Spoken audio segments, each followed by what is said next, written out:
Welcome to Sunday Night Live. We are live, not at 5, we're live at 6. SNL for short. If you want to hashtag it, you can. If you want to share this on Facebook, you're more than welcome to. But welcome, happy Easter. If no one said happy Easter to you, well, here it is from an undisclosed location. Happy Easter to you. SNL does not stand for sex, nudity, and language, but rather Sunday Night Live. What is SNL, you ask? It is a place where we get to have a lot of fun. It's a place where we get to recap the week. It's something where you guys get to engage with us and we get to engage with you. We're not so technically advanced yet. We haven't quite got all the little gizmos and gadgets and the little ticker right down here at the bottom of your screen to show you texting in, hey mom, I love you, or happy Easter from this place to that place, but don't stress about that. Next week we might have it, we might not, no promises. But during lockdown, we just want to have some fun as a church. We want to involve more people, and if you don't know Urban Life, if you're looking in, this is the best place to start. Welcome to SNL. We've got a whole crew here. We've got Lawando, he's our lighting magician. We've got Offensi, he's our designated camera guy. And we've got Warren, the producer, and he's clicking the buttons. And so here we go, SNL, Sunday Night Live. Just in case I didn't mention it enough. But this weekend is Easter weekend. We had a great Friday, not just a good Friday. And so we put together some photos and into a little montage, which we'll show in just a bit. But basically all it was an e-feast, and that's so no drugs were used in an e-feast, just so that we're clear there, because it could get quite awkward. But so it was an electronic feast where people zoomed in to each other's dining rooms and lounges where we were eating. We prepared great feasts. So here's what we did this weekend on Great Friday. So here's the video.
Michael?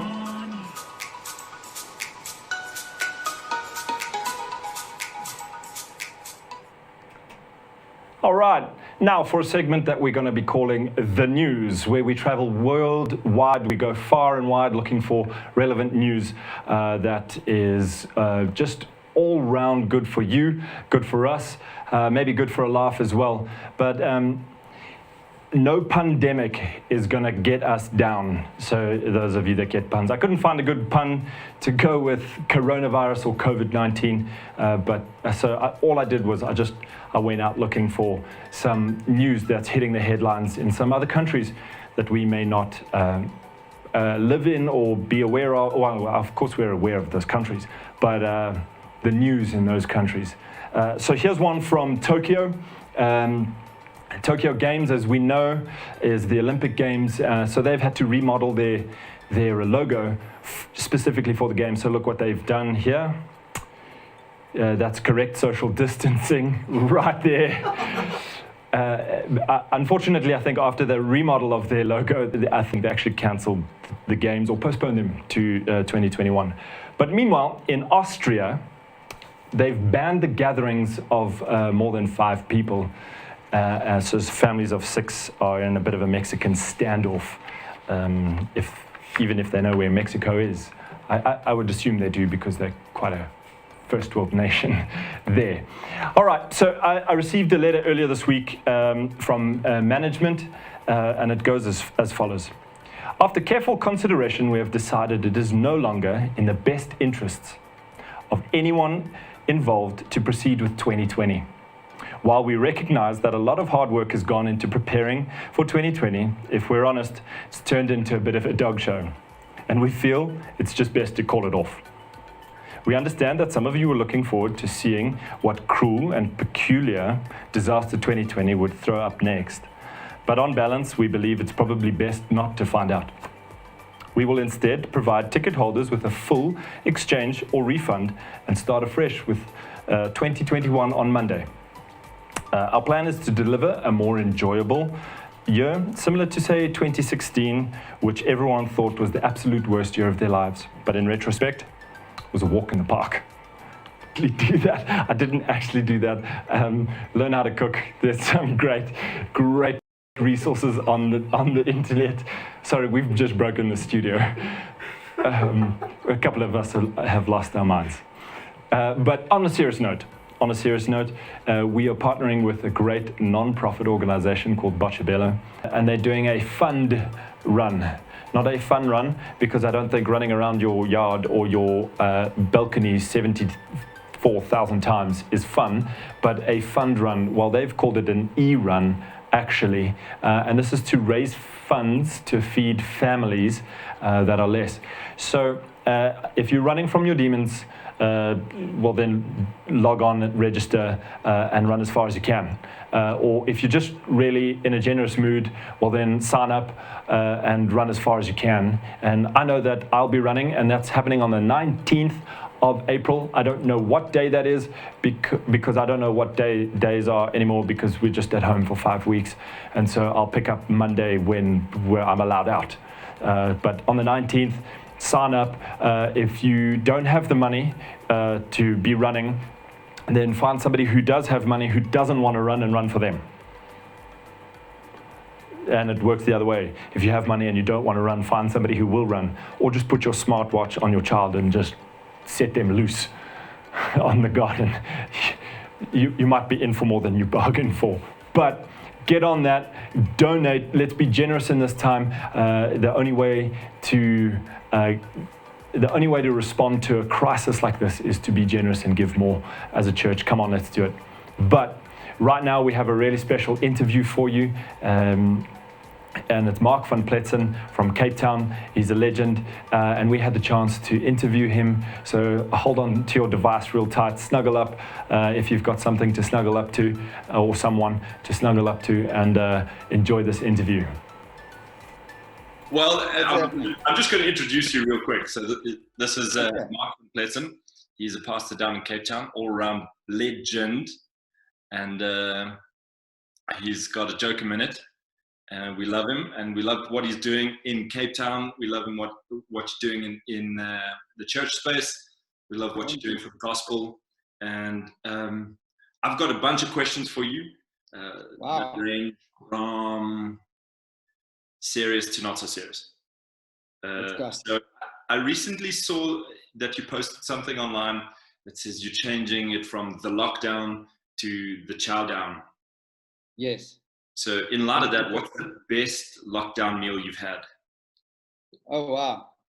It's a challenge. I'm a bit of a sweet tooth guy. So we're on our second batch of fudge. There is bread and butter pudding on the way. And I'm part of all of it. I love the cooking. I love the eating. I love the distributing. I love the whole thing. And then we, with 3 kids, we found the cleanest and easiest way for least pots and pans is braai vleis on the gas braai. Come on. So gas braai, game on, 3 boys, family activity, outdoors, and maximizing the last of a Cape Town summer that's turning into winter very quickly. So trying to behave myself. Okay. I'm winning against Milo though, funny enough. Milo normally is my nemesis and my challenge, but I feel like I'm winning. Just thought I'd throw that in there. Yeah. Good. Well, I mean, we win against Milo, but not even having it in the house. Yeah. But I mean, is that really a win though? If it's like saying, well, I've never struggled with that, but you've never had the opportunity. I mean, I don't want to be harsh, but I mean, it feels like a cheap win. It's not like a big win. It's like a small win. So I don't know. Well, it's fine. To start with that, you'd have to be a Milo fan, which I'm assuming you are. So yes, I've had a history with Milo. It's been a long love affair.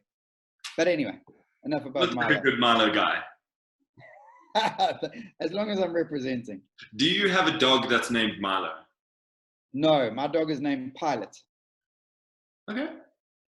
Just went for something stronger. Yeah. So, Mark, tell us a little bit about what you guys are doing down there in Cape Town during the lockdown, trying to help your community. What do you got going down there? Yeah, so when we started out with the lockdown, we had options, like everyone has options, and the option was, do we get on? We've got our own MPOs that we're running and have been running for many years. We just back those. And obviously the lockdown limited the access those had. So many guys said, well, our MPOs can't work, so we're going to stop. We just felt like we needed to reach out to the ward councillors in the area and see what initiatives were on the go. And it started an incredible friendship, relationship, partnership that is new. It is 2 weeks old, but it's very, very exciting. And it started with the chairperson of the ward councillors. And then I realized that actually we weren't even in that chairperson's ward. So I suggested, and we got on the page with another 2 ward councillors. So essentially covering the whole west coast of Cape Town, everything from Atlantis, Mumray, all the way to Tygerberg Hills, to Melkbos Strand, Bloberg Strand, Tableview, Flamingo Flay. It's a big area, a lot of people. And these 3 ward councillors got together and we got together, and we've put together the West Coast COVID Relief Fund with the approval of the Mayor of Cape Town. Wow. And yeah, really, really amazing. And as a church, we are involved in the facilitation of the fund. So everything from procurement through to packaging and repackaging through to delivery. Guys in our church and in the community are jumping aboard now to see where they can help. And so it's just been an amazing community initiative that started with a call, actually, hey, how are you? Can we pray for you? Amazing. And more than that, we really want to help and we want to sow. We want to be a part of the answer, which surprisingly, they were a little bit taken aback by, because I think when they've reached out before to churches, generally it's like, we've got our things, we control it, our people trust us. Yeah. And we said, actually, we want to jump in and do things a little bit better. And to be honest, we haven't shouted the name of Life Changes a whole lot. We didn't even mention it in the interview because I want this to be a broad community initiative to help people who need help. And it's been amazing. Already, we launched our website and our Facebook page on Thursday morning, which was just over 2 days ago. Yeah. And we've already raised 173,000 Rand. Unbelievable. Which is a lot of families. It's a lot of food. We need a lot more, but it's amazing. This is... Yes. Good night. I know him. Champion, you're looking good. We've got our fireman suit on, and this is how we do lockdown. No, I've just taken mine off. I've literally just taken mine off. I thought I'd better dress up. Yeah, I mean, I put the shirt on because... Okay, well, here they come again. Beautiful. Beautiful. Good night. Good night. There comes another one. We only have 2. Yeah. Say hi. We are 2.5 and dressed ourselves. Beautiful. Bye. That's incredible. So you've raised 170,000 Rand. You're feeding families. Yeah. What else you got going? How's church? Well, that's yeah. I've jumped into there because the West Coast Fund is obviously a hugely exciting thing, and And to be honest, something as a church we've always wrestled with to have bigger impact. What does it look like to be a church that has their hands dirty at this time in the mess of the world?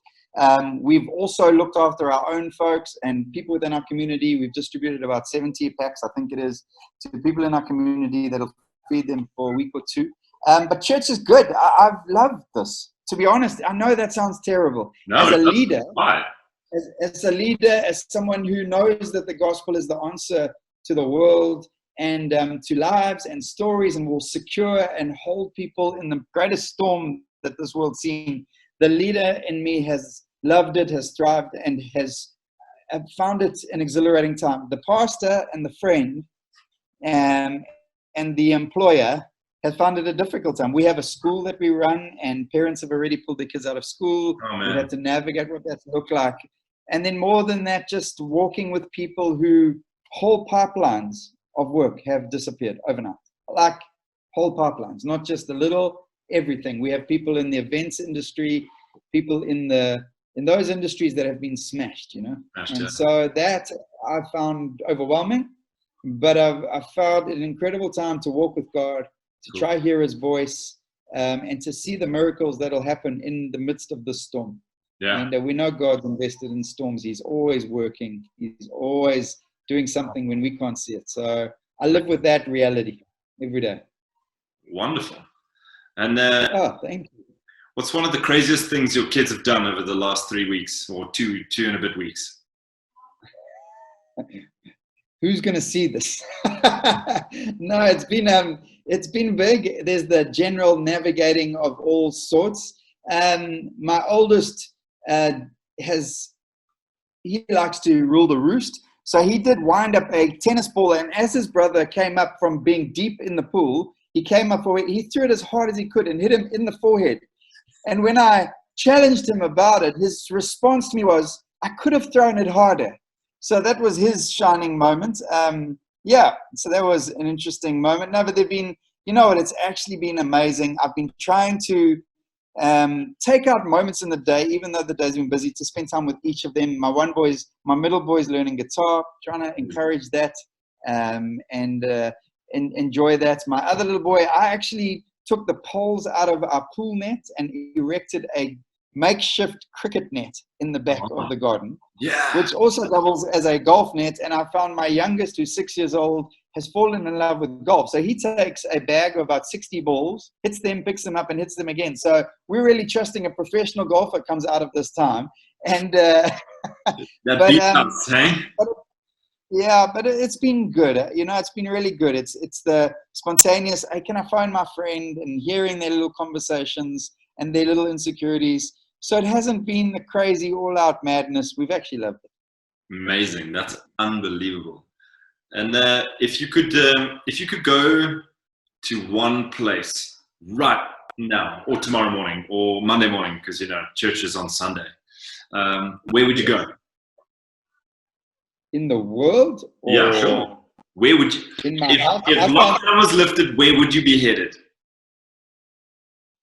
Wow, that is a question. Selfishly, it's my wife and I, because of a health issue with her, we never got away last year to celebrate our anniversary, and May is our anniversary. So if it lifted in May, I'd love to take her on a bit of a treat, because she has been a champion in navigating and helping navigate our family. So that would be something like a Mediterranean cruise. Can it be that big? Well, let's go big. Come on. And then there's other places I love. There's a church in Doha called Doha Fellowship that I find my soul lifted when I worship with 65 nations, some working in camps and others working in the high rises of the city. I love places like that where God is. And so, I just think this is a moment. This is not another year, another day. This is a moment. And actually, I've realized came to realization, we challenged ourselves as a church. We want to maximize this moment. We want to give everything we've got. And when we look back and we tell the stories of the Corona days, there will be testimonies, there will be salvations, there will be breakthrough, there will be creativity that will change the world forever. There'll be new friendships and relationships. And I've loved that part of it. Unbelievable. Because I think it's happening. And if you could give us a charge, if you could give the church a charge, just a quick 30-second charge, what would that be? Wow. Yeah, there's a question, hey? No, the first week of lockdown, I preached about Acts 27. I've never preached on that storm. I preached on every other storm in the Bible, not that one. And it's the storm where Paul is on a ship with 275 sailors. And he calls them at this time. They're fretting. They have no hope. And he calls them in the midst of the storm. He challenges them. And then he calls them. They put down anchor. That anchor doesn't work. And he says, guys, it's time to fix our eyes on Jesus, get our anchor in Jesus. And he anchors them in his purpose. He anchors them and says, actually, you're going to get there because God said, I need to get there. So because I need to get there, you need to get there. And it's time to be anchored in the purpose of God for our lives. People love throwing around the prophecies over their lives in the good days, but let's throw them around now and let's find the purpose that God has for us now. And then he anchors them in identity. He says, guys, it's this king who loves me and I love him and I serve him. He anchors them in purpose, and then he anchors them in the promises of God. He just keeps anchoring them, and the ship survives the storm. My boys are here. Hello, boys. There we go. Look at that. So hello. Come on. Hey, man. Right for 1 sec, boys.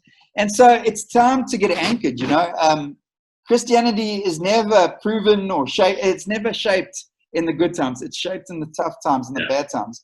And at this time, get before your knees, cry out like Jonah did in the belly of a whale, because God put him there. Yeah. And lastly, God's more involved and about what we're captive to than what's got us in lockdown. And he took people out of captivity and put them in lockdown for a night and took them out by the blood of the Lamb. He keeps doing that. And actually, your lockdown is not the issue now. What's got you captive is. And if fear's got you captive, that's the issue. If the 5-year plan you had in place that was there is the issue, actually charge with Jesus now. Allow him to be king. Lay it all down and make him king. And I promise you, there's just no better way to navigate a future in a world of uncertainty. That felt good. Was that helpful? That was amazing, man. I think we'll just end the whole night right there. Just right there. Come on. Right there. You got it, man. And thanks, Mark. Thanks for taking time on a Saturday evening or what will be Sunday evening as well, because you'll be on just once. Amazing. And thanks for taking the time just to talk us through what you guys are doing there. And I hope that you do get that Mediterranean cruise, because that'll be really, really nice. That would be great. Let's see. Yeah. Let's see. But have a good weekend.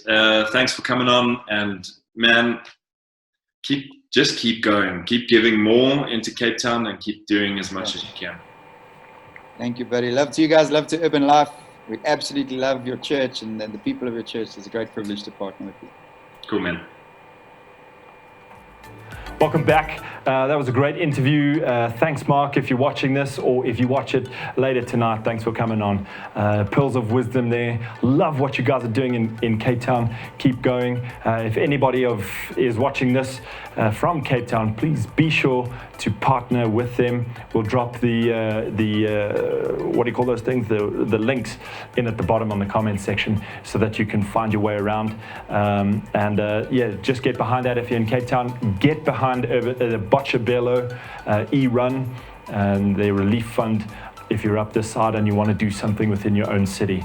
Thanks for sticking around. Thanks for watching and sticking through all of the technical glitches and dropped calls. No, we're not operating on a mobile network, so we can't blame them. They're an essential service sometimes. But what we do have is we have a really cool music video put together for you by Urban Life. It's an Urban Life song. Everything is written, the words are written by Urban Lifers, and the music is done, the video, all of that stuff is done. So check out this music video from Urban Life. It's called The Song of Morn.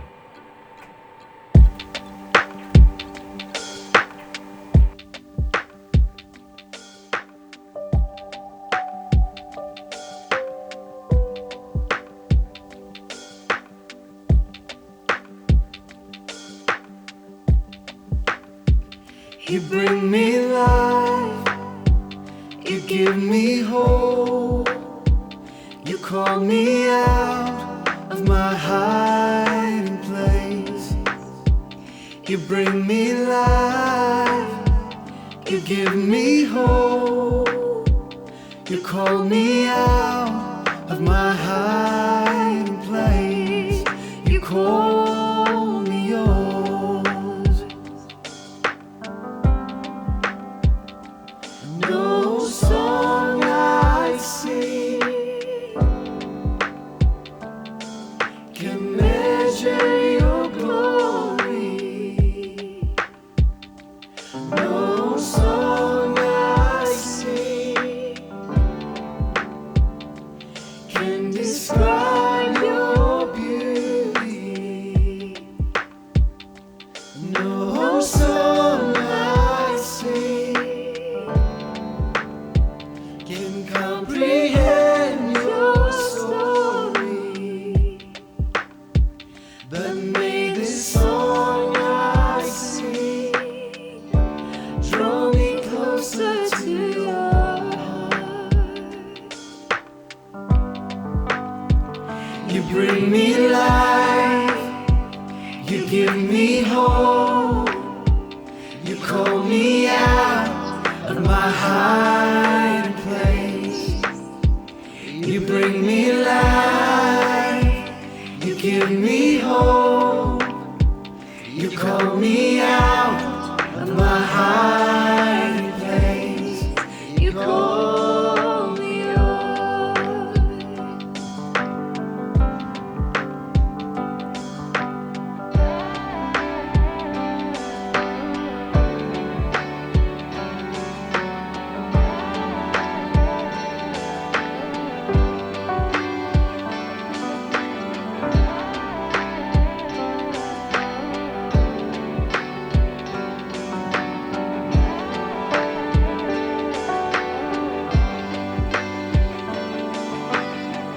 I know that you are good.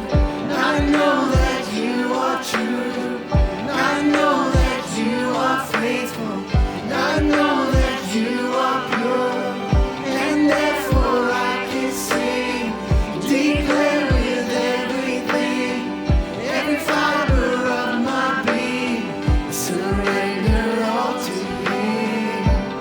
So I'm ready now to lay at your feet. Every single part of me, you have my heart completely. So I'm ready now to step into the more of your life and joy. Oh, how I love you, Lord. Oh, how I love you, Lord. Oh, how I love you, Lord. Oh, how I love you, Lord.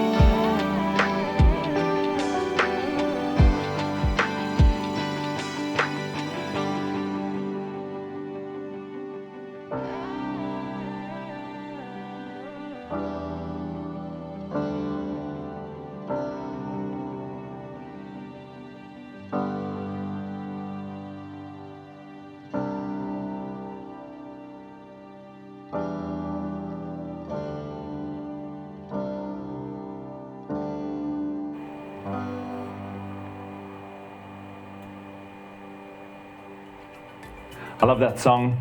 Urban Life, have a fantastic week. We will see you back here on the same platforms at 6 o'clock next week, Sunday, after your e-run or whatever, whenever that day is. We'll see you then. Remember, Jesus is on the throne. He rose. He's on the throne. He knows what we're going through, and He's the perfect person to go deeper into relationship with. His word will be our rock through this through this crisis, through this storm, through whatever you want to call it. We're locked down, locked in on His word, and have a fantastic week. We'll see you back at Sunday Night Live next week. See ya.